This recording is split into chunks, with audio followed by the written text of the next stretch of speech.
Hey guys, JH, welcome to Practice Tee. Okay.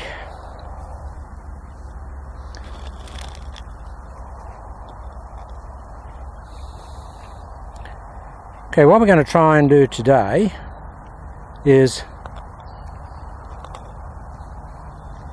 simplify the address situation.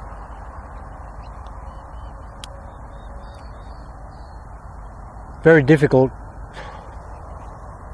for most people in the original format that I suggested, where if we're dead straight here and wanting to achieve our objective, which is to be able to hit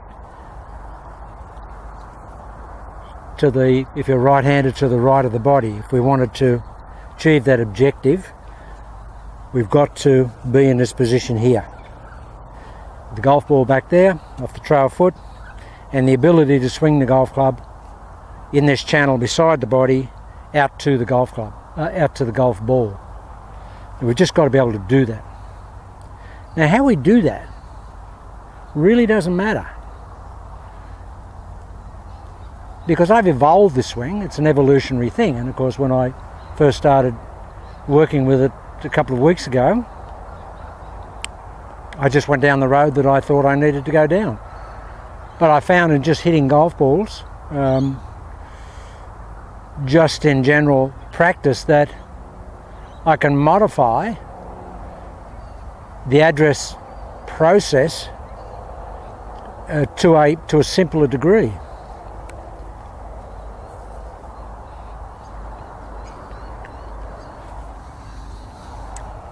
If this is our target line, guys,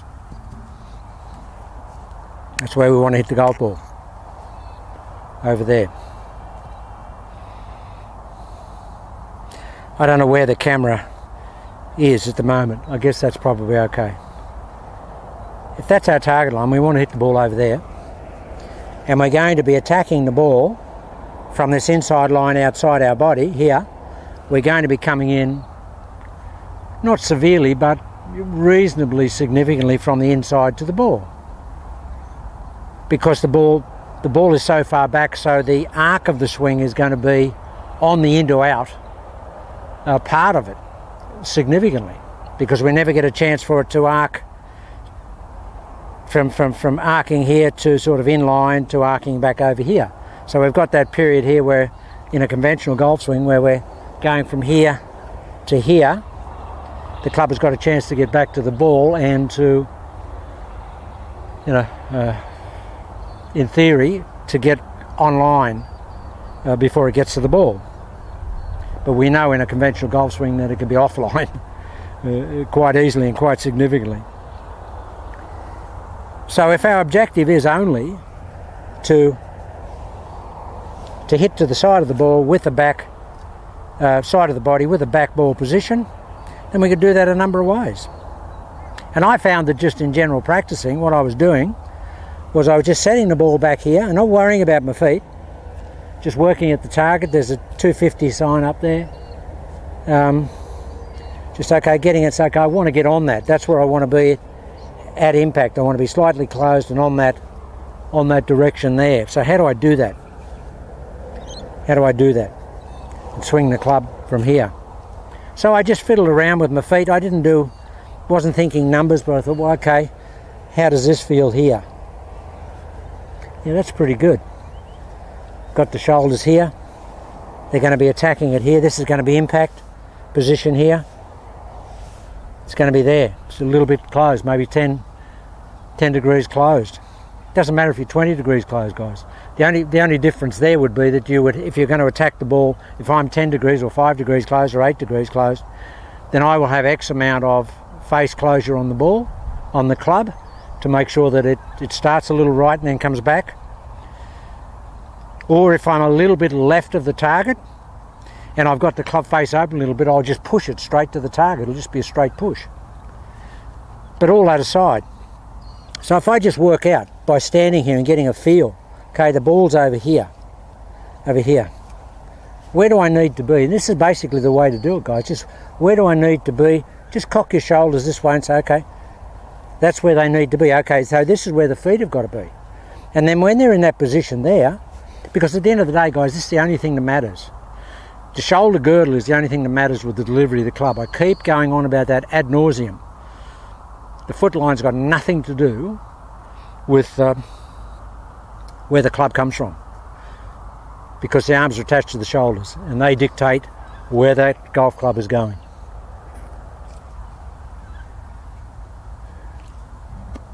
I know I keep on about that, guys, but that's the reality. So, yeah, so work out. So, okay, if that's my target line there and that's with that 250 sign up there, I want to be here at impact at the side of my body. So where do I have to aim my feet to get that? Here, here, here. That's impact, here. So my feet here are probably 40 degrees left. And then, after I've got those shoulders in position, here, here, and I've back cocked a little bit here, this foot will come up for balance only. See how much weight I have predominantly on this trail side? That's where I want to be when I hit the ball, guys. I want to be on this trail side. I want to be on this trail side so I can fire the club against the stabilisation of that trail side. I want to be there. I mean, I absolutely want to be there. After impact, with the continuation on of momentum into the ball, we'll move around to here and there'll be a shift of weight into that forward foot, but not as much as you would have in a conventional golf swing. I don't actually want to have this type of finish in the golf swing. I get that a little bit sometimes, but I'd much rather have this type of finish, where I still feel that that trail foot has still got a lot of pressure pushing down into the ground at impact and post impact. So guys, just work with this. Just work, say, okay, well, how do I need to get my shoulders? I've got to get them straight to there.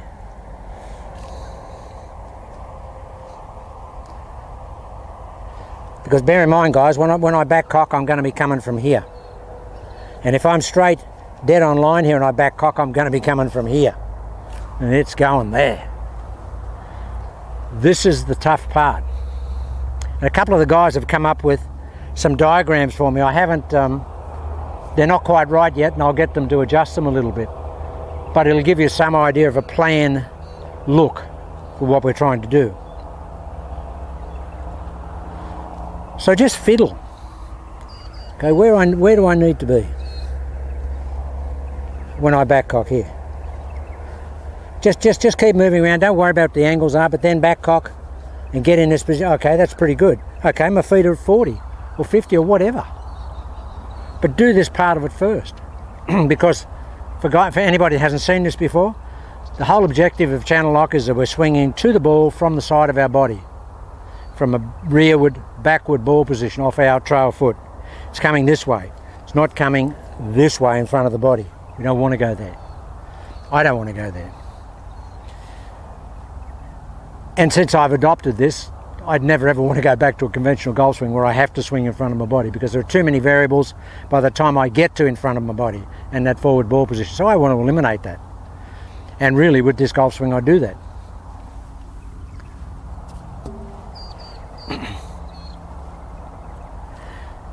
Okay, so here we are. Just looking up there at that sign. Where do I want to be? If I back cock here, oh, that's good. What my feet are there. My hips are in line with my feet there, but they won't be when I back cock. But to give you an idea, that's, I don't know, probably 40 degrees. And guys, the further back you play the golf ball, the more that will change. I mean, it's going to be tough for you initially starting off, trying to play the golf ball back there, because you've never done it. And the overwhelming desire to get over it for the club player is just, well, it's almost overwhelming. Because we're just not used to staying here and firing the club away from us. Here. Club player wants to go with the club. And of course, guys, the other part of the thinking equation here is that the golf club is always firing at the ball, from here to the ball, not at the target. The target will be an end result, a resultant. It'll actually go towards the target, but we don't want to think about swinging towards the target because, you know, the mind just thinks target and it thinks, okay, we've got to get everything going towards the target. We don't want anything going towards the target. We want everything going towards the golf ball here. And the fact that we'll be in the right geometry, inclination or disposition, the ball will go to the target, but we don't have to think about it going to the target. Okay. So, okay, we're going to hit it up to that 240 up there. Where is it, JH? There it is.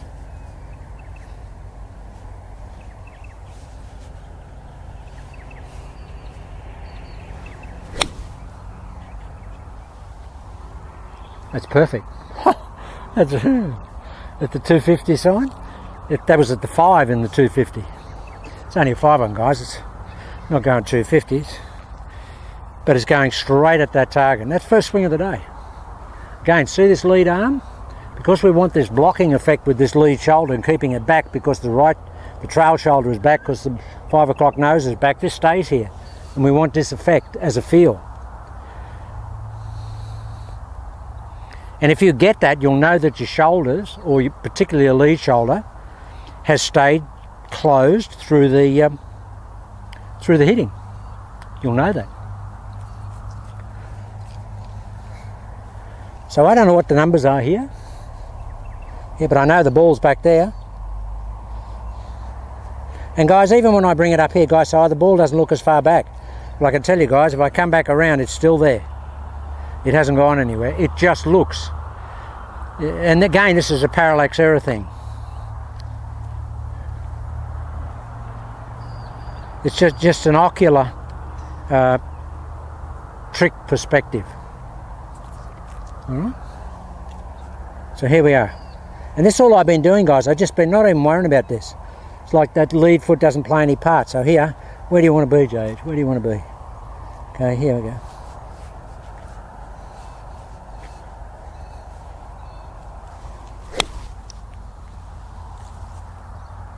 Now, in the old days, when Steve Elkington was at the top, back in the 90s,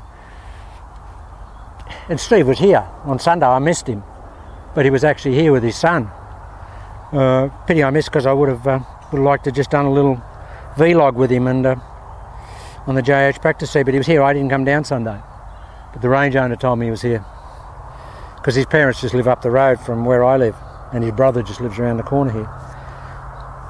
But Steve in his old days, Steve, everybody used to love Steve's swing. And Steve's a great ball striker. The range manager here was saying what he was doing with the ball was amazing, and his son was carrying it 315 through the air with range balls. 315, young Sam. Unbelievable. Steve was still carrying it out there at, like 290.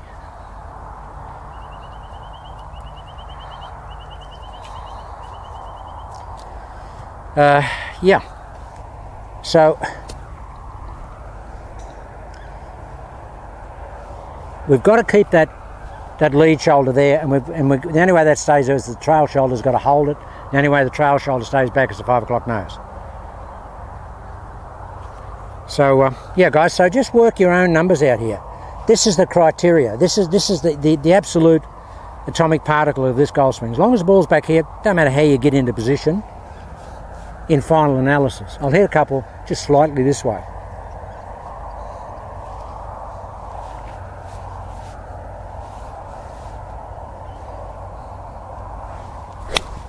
I mean, that's just a great shot when I'm cold. Man, that's straight. And what's interesting, guys, I feel this. I feel that type of swing. Like the momentum of the club going there, it's almost parametric acceleration because I feel the club coming back towards me. Parametric, you know, when the club is coming back towards you as you're delivering it. I mean, that's what it feels like because this is not going forward.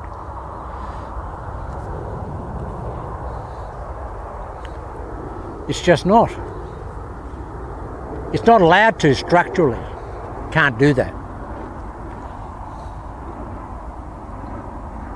Guys, just little things and I'm going to labour them. but they're little bits that will help you pick this up.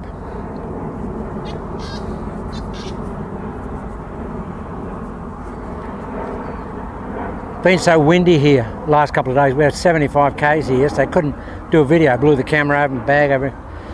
Today it's beautiful, it's hot, but they say there's going to be the most extraordinary thing that's never happened in the history of this area here. The weather forecast from JH. There's going to be, our northern region is very hot, up Darwin and all that type. But they reckon there's going to be some northerly winds come down here tomorrow that are going to be freezing. And the temperature down here is going to be 5 degrees Celsius. Now how on earth can winds coming from the north be cold? I mean, it can't happen. It's never happened ever. I don't understand it. So it's going to be very cold here tomorrow, guys, so I won't be doing any videos tomorrow because I'd have to put long pants on. I don't own any. So here we go. Yeah, I look out of place when I go to funerals and weddings in shorts. No, true story. Here we go. Whatever that number is, I don't know what it is. Just going to back cock it a little bit.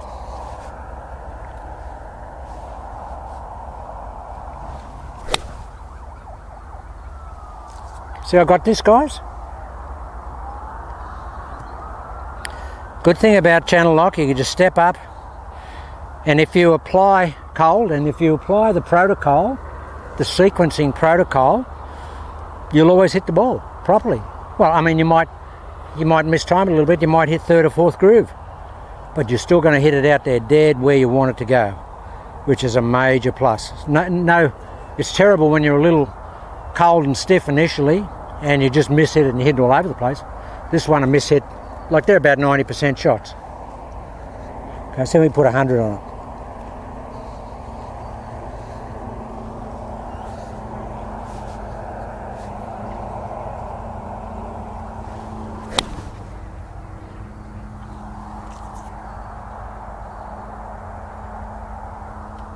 Take that.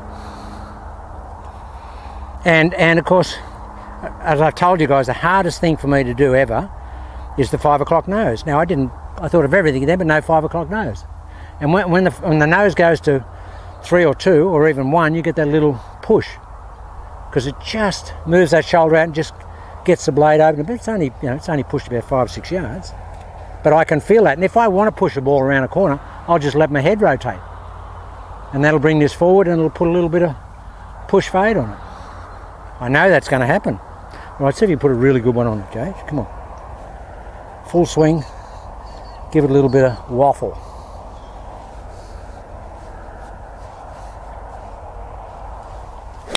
Oh, guys, I wish you could see that. Gee, that's a good shot. And what was I just talking about before I took the shot? 5 o'clock nose. I changed that thinking to sequencing the shoulder turn. Guys, this is the tough part about being a consistent ball striker, and that's why the pros, the good players, practice so hard. Greg Norman said that he used to practice 6 hours a day when he wasn't playing, and that's why he never came back. Didn't want to play later on in his career because he said, I just don't want to practice 6 hours a day, and you've got to do that if you're going to be really good.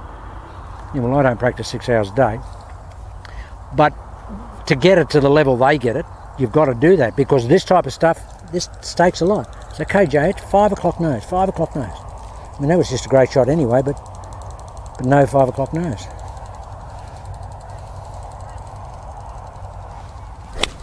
Now, guys, that's 5 o'clock nose. Oh, baby. No, I don't worry about any of this holding the lag back, getting this type of look about me. I don't want any of that. All I want is this golf club on that golf ball coming from the same direction every time. The last thing I ever want to do, guys, is lag the golf club or try and get my hands in front of the ball at impact. I've never tried to do that, and I don't want to do that because I just try to free release the golf club head.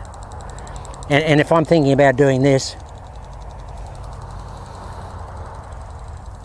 I mean, I can get a lot of power doing that, but sometimes I just can't find the golf ball. So I don't want to do that. All right, let's hit another one. Okay, whatever it is back here.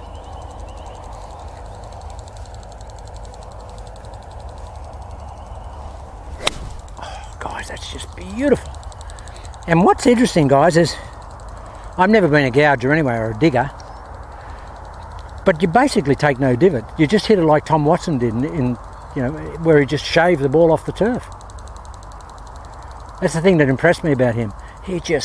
Mo Norman in the latter part of his career, he's a big digger early in his career. But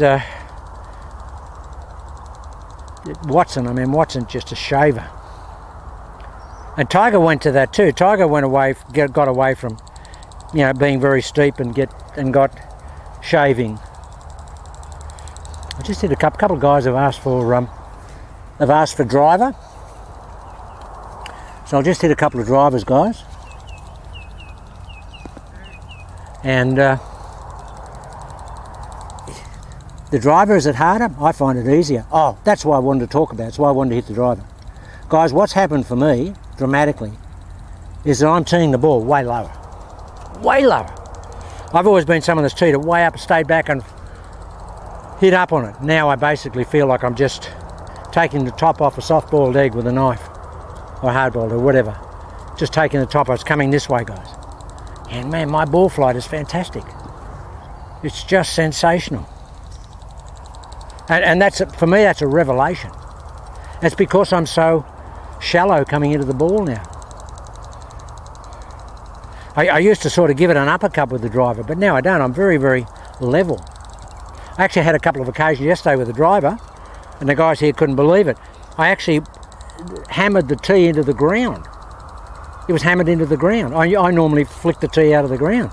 It was hammered into the ground because the club's coming through so level, and actually probably a little on the down. So and the point I made, guys, about your driver, if you're going to play it back here, you really want more loft on the driver. I've got, this is a 10.5, and I've got it up at the highest it'll go to 12 degrees. But this is a low spin head. Bear in mind, there's a lot of guys on tour play 12 degrees. They don't tell you that, but they do. Vijay Singh's played 12 degrees his whole life. Okay, this is the driver, guys. Here we go.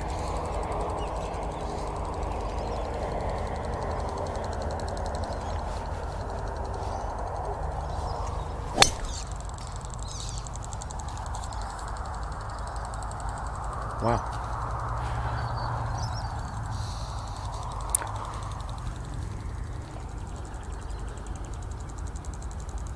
It's different impact for me. See, that's just the old thing. Remember we used to have half a ball above the face in the old days? Well, with the big drivers, we ended up getting, like a ball and a half above the face.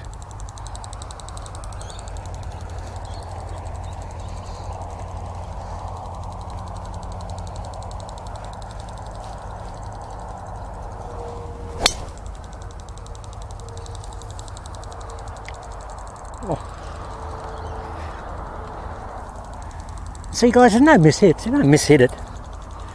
Don't mishit the ball. Can't hit. How can you mishit the ball? I mean, a mishit when the club's coming from the same direction every time. All you'll do is maybe push it a little bit, but you'll never mishit it. And that's just relative to your club face angle. Now, this is tough for me with a low tee ball height, but try it, guys. Try it. The big heads. My cameraman, he's got like 120 mile an hour golf swing. He had it teed on the ground. We thought he was going to take divots, and he was just thundering with my PRGR driver, which is 303 CPM, which is a triple X, and 9 degrees. And he's hitting it off almost off the deck, and the ball flight was just stunning. And he's normally hook city. You can't hook it when it's that low, and that's the other thing, guys. When the ball's down low like this, you ain't never going to hook it. I remember Trevino saying to us once on the practice fairway, Weiskopf was there, Tom Weiskopf, and Weiskopf was fiddling with his grips, patting them up, trying to get rid of a really hard draw and almost a hook. And Trevino said, just tee the ball on the ground, Tom. Just put it on the ground. You ain't never going to hook it, teeing it on the ground. And of course, Weiskopf was one of the greatest ball strikers of all time. And it was amazing. He just put it down on the ground. It was just unbelievable.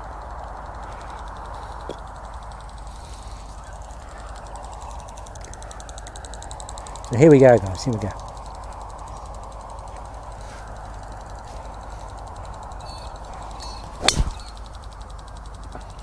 Well, the big tree up there that I aim at, all those shots have gone into the, from here it's only about 230, 235 carry, and they're all carrying into the top of the tree.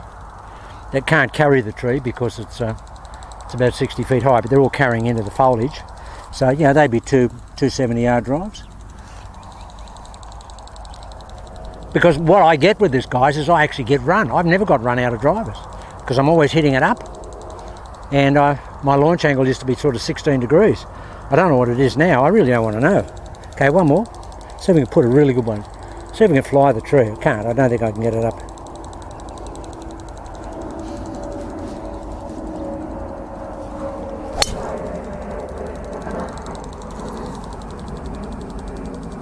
Guys, they don't move. I'll just hit one more and I'll just see if I can really get a 5 o'clock nose and give it some. My Martinez says, twirl it up and give it some. Yeah, we're just thinking back to when Martinez was working with Steve Elkington. We were just talking about it yesterday. It was way back in 2010 when Steve nearly won that PGA. One shot away from winning that PGA. And he wasn't playing well before Marty got hold of him. Marty worked with him for 6 weeks and Steve nearly won the PGA. Would have been the oldest player ever to win the PGA. All but one beautiful shot into a par 3 and it just hit and just rolled down the back into a terrible lie. But it was a perfect golf shot. Just dead unlucky. Okay guys, watch this.